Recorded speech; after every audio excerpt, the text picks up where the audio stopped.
آج کے دور میں ہر انسان اپنی صحت کے تعلق سے فکر مند ہے، کیونکہ ہر طرف بیماریوں کا شور ہے۔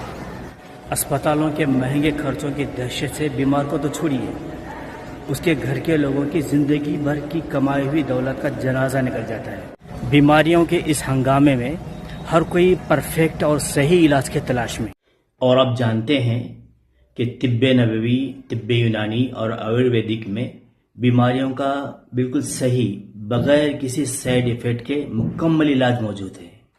آیورویدک کی دوائیوں کا مسئلہ یہ ہے کہ اس کی بنانے والی کمپنیاں گائے کے گوبر اور پیشاب کو پوتر سمجھ کر دوائیوں کے اندر اس کو مکس کر دیتے ہیں، اس لیے مسلمانوں کو ان دوائیوں کا استعمال بہت مشکل ہے۔ اب رہا مسئلہ طب یونانی کا، BUMS کرنے والے ہمارے ڈاکٹر حضرات بھی فراغت کے بعد میں ایلوپیتھک میں پریکٹس کرتے ہیں۔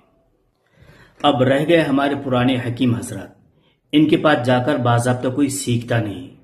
ان کے پاس جو قیمتی نسخے ہوتے ہیں یہ جلدی کسی کو بتاتے بھی نہیں، یہ قیمتی نسخوں کا راز اپنے ساتھ قبر میں لے جاتے ہیں۔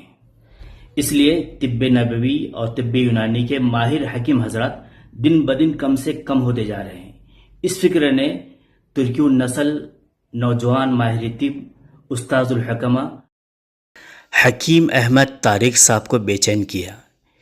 انہوں نے ملک بھر کے علماء، حکماء، ڈاکٹر حضرات کو آواز لگائی کہ میں طب نبوی اور طب یونانی کو مزید ترقی دینا چاہتا ہوں۔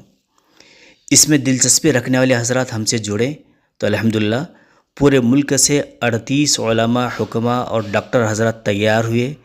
میں نے بھی الحمدللہ اس میں شرکت کی، ماشاءاللہ بڑا فائدہ ہوا۔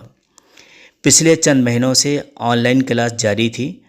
آف لائن کلاس کے لیے دہلی سے قریب میوات کے نوح ضلع کی دینی روحانی انقلابی سرزمین فیروز پور جھرکا کے ایک قدیم ادارہ حافظ الاسلام میں 4 روزہ تربیتی کیمپ رکھا گیا تھا، جس میں قانون مفرد اعضاء کے اصول کے تحت نبض دیکھ کر بیماری کی شناخت کر کے علاج کے طریقے کی مکمل مشق کرائی گئی۔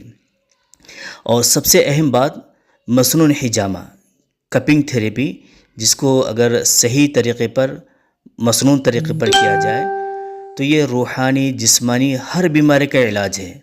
الحمدللہ ہم نے اس کو یہاں پر بہت اچھی طریقے سے سیکھا۔ الحمدللہ اس ادارے کے ناظم صاحب، میوات کے نوجوان حکیم یوسف الیاسی صاحب، حکیم مولانا طاہر صاحب کاشفی نے اور یہاں کے اسٹاف نے اور عوام نے بھرپور محبت بھرا سپورٹ کیا۔ اللہ انہیں جزائے خیر عطا فرمائے، آمین۔ بہرحال اس سلسلے کو یہاں پر بس نہیں کرنا ہے، ہر علاقے، ہر شہر اور ہر